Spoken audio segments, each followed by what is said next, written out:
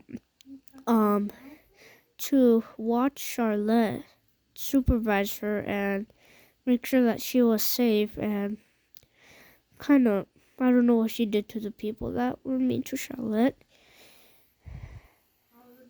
Anyways, yeah. Earlier,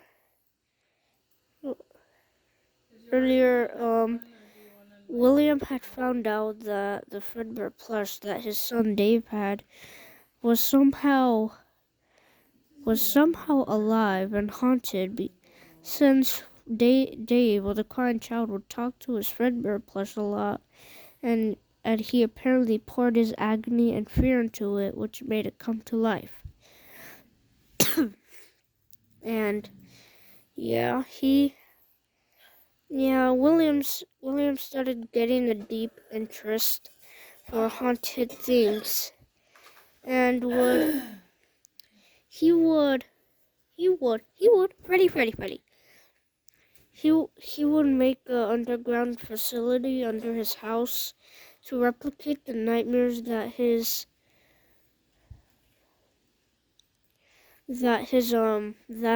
the crying child or Dave had. And anyways,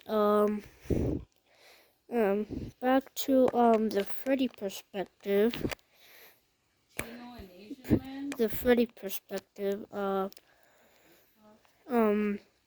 Charlotte would unfortunately get locked.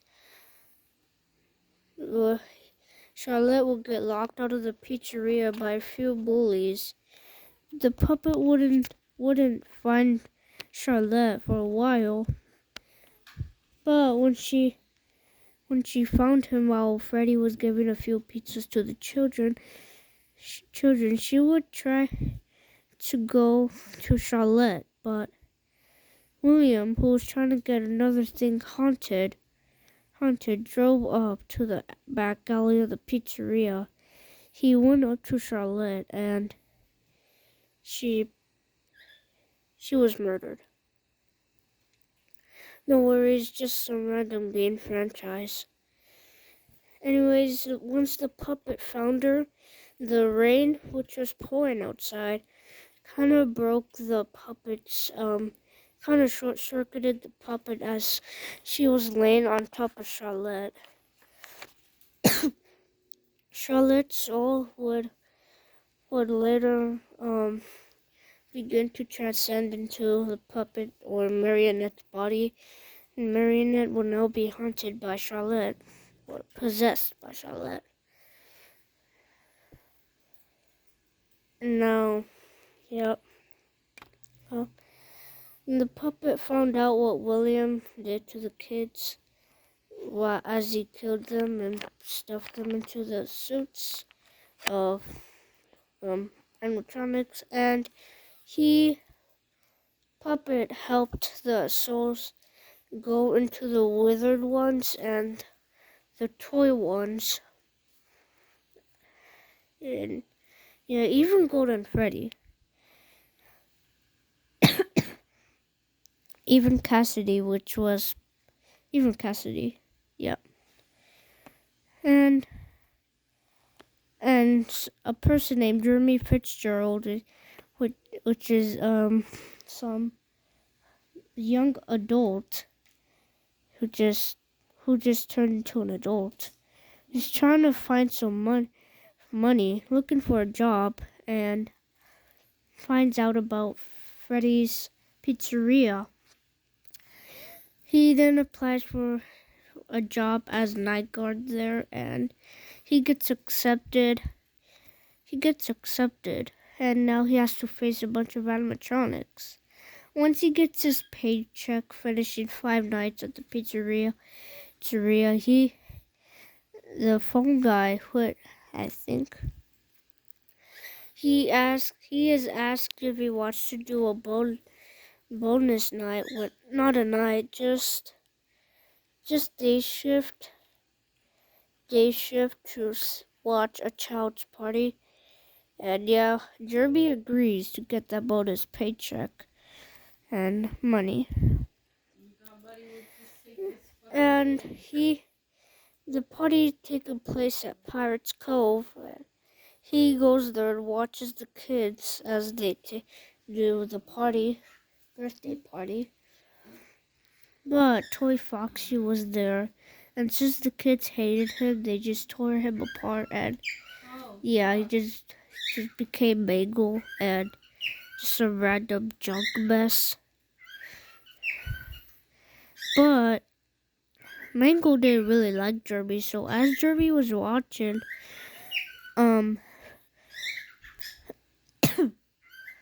Mangle would bite the frontal lobe out of Jeremy's brain, and Jeremy would be dead.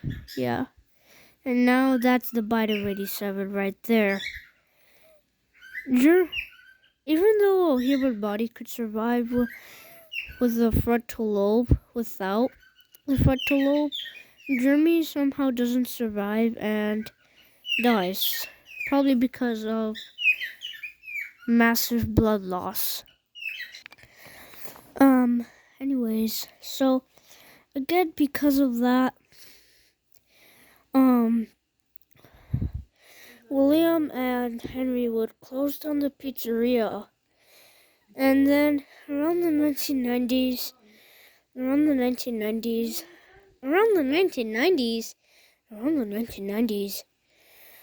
sorry about that.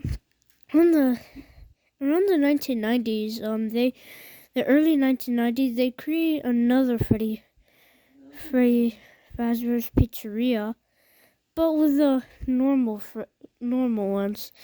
And this is where FNAF 1 takes place. Forgot to mention FNAF 2, which just happened. And yeah, here, FNAF 1. Freddy Fazbear's Pizzeria. So yeah. But Michael, which is kind of curious on his father and his suspicious behavior, decides to take the job as night shift at the pizzeria in 1993. And he survives 5 nights and really nothing that special, and realizes that the animatronics move. And turns out that William killed another 5 children and stuffed them into suits. And yep. Yeah. Including Foxy too. And yeah. So Michael was now super suspicious of his father. And yeah, he finishes all the 5 nights. And yeah, FNAF 1 is done. Really nothing special happened in FNAF 1. Since there are no minigames to tell us the lore. Anyways, moving on to 1994, which sister location takes place. Down in the facility where, yeah, William takes his daughter Elizabeth to a place called Circus Baby's Pizza World, which he doesn't let her know that it's... He takes Elizabeth to a place called Circus Baby's Pizza World, which William created without Henry. And yeah, William wouldn't let Elizabeth near Circus Baby since it was meant to possess children. Anyway, well, Well, William had his back turned away.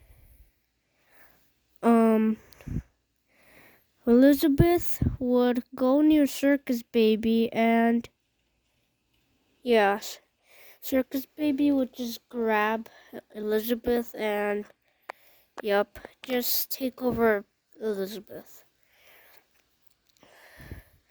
William then realized that he had haunted another object, so he took all the animatronics from Circus Baby's Pizza World and took them to his underground facility. He then sent a note. He then sent a note to Michael sent mail to Michael saying that he should look for his daughter Elizabeth in his underground place, and he goes down there, and since the location starts, he has to deal with all the animatronics. While that's happening, William goes back to the pizzeria and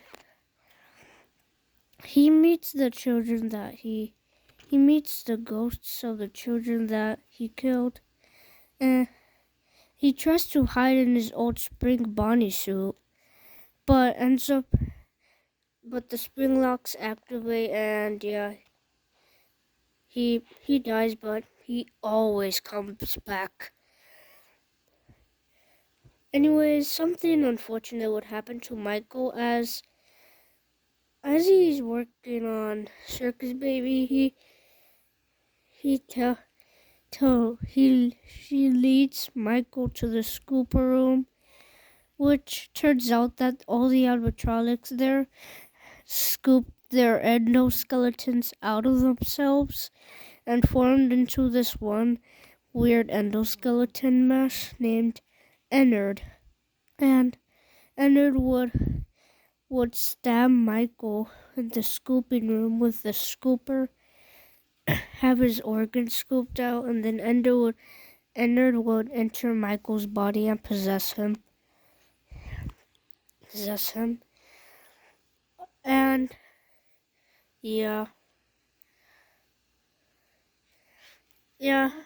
but as Ennard tries to live a normal life in Michael's body, Michael's corpse begins to rot and decompose, which for some reason turns his body purple. And once Ennard finds out Michael's corpse is decomposing, he injects himself out of Michael's mouth, and after Circus Baby here just says some weird stuff like "you won't die," Michael comes back to life, even though he already had everything scooped out. Anyways, Michael wanted to investigate his father even more so. So that same year, 1994, some people created a horror amusement about Fazbear Entertainment, and Mike takes a job as night guard there. Luckily, there are no animatronics to deal with, but but in night 2, they bring in Springtrap, which is his father, and now he has to fend off against his. Now he has to survive his father by luring him away with audio lures. Has to reset the ventilation, make sure it doesn't break even the cameras and audio things. And animatronic, and from Michael's memory, phantom animatronics start popping up, but they won't really kill him. They just jump scare him. But once the phantom animatronics jump scare Michael and don't kill him, which is actually from Michael's memory, the ventilation breaks, which Springtrap would go into the vents and go for Michael, and yeah, now he has to reset the ventilation and then shut it. Luckily, he survives the 5 nights. Again, he's kind of goated. And yeah, but after a bonus night, Springtrap burns the amusement down with him in there. And yeah, FNAF 3 just ends there. William just kind of, Springtrap just dies in the fire. But after that, William crawls back to one of the old pizzerias and finds one of his old spring Bonnie suits, one of the prototypes, and puts him on. And yeah, he has a peanut head now. And William comes back to life. Because you want to know why? He always comes back. Anyways, Henry and Michael then make a plan to end what William has started, and so Michael becomes the new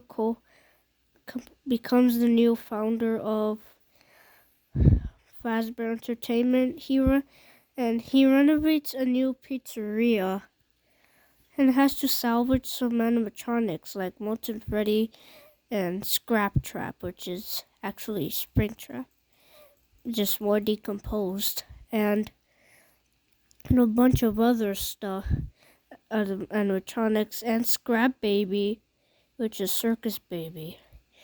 Henry made some robots that will lead these animatronics into the back alley, and Michael would have to salvage them in the pizzeria. And yeah, Rockstar Chica, Freddy, Rockstar Bonnie are on the stage now. And the other Night God vibes, Art God. He has to do the tasks and get fed off the animatronics. And finally, Henry 2023, Henry then burns down the pizzeria, and Michael dies in the fire. Henry does his amazing dialogue, telling William he's just deepest pit of heck has opened, all that stuff, and he lets the children's souls free out of the animatronics, and everything burns down. And yeah, but this is not the end. Cassidy, which is one of the souls, the soul that was put into Golden Freddy, and another one. Cassidy will put William in some type of purgatory, which is Ultimate Custom Night, where he would die over and over again from his creations. and because of that, we have a cutscene of Golden Freddy, which shows Cassidy's soul refusing to rest, keeping William in his purgatory. And yeah, this is the end of the FNAF lore. There is possibly more in upcoming games, but we do know it possibly ends in Pizzeria Simulator. I hope you enjoyed listening to me and to my perception of a FNAF timeline. And yeah, I like and subscribe, I hope. Oh my gosh, 30 minutes, and it's gonna be hard. And yeah, here we are. Bye bye. End of video.